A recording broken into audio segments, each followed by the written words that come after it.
Hi, it's me, Donna. I'm working here in Taiwan. Taipei is typically known as a tourist spot, but here's the catch for you. I will teach you how to go in Ulai Waterfall. It is located in New Taipei. From Taipei Station, you have to transfer to MRT Subway Green Line, going to the last stop, which is Xindian Station.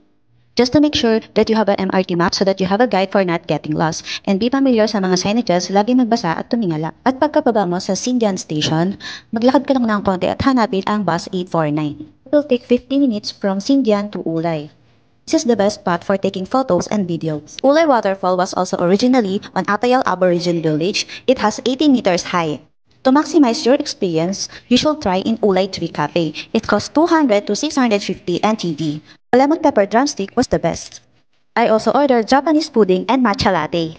After that, I took some photos and videos and proceed to cable car. The cable car is cost 300 NTD. You can also book on Klook. You will see the waterfall from the top view and beautiful scenery of the mountains.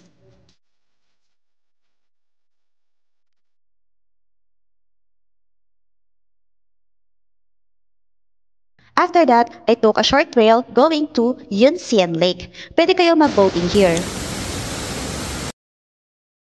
Hindi na ako nag-boating dito dahil kulang na rin ako sa oras. Naglibot-libot ako taking some pictures and videos.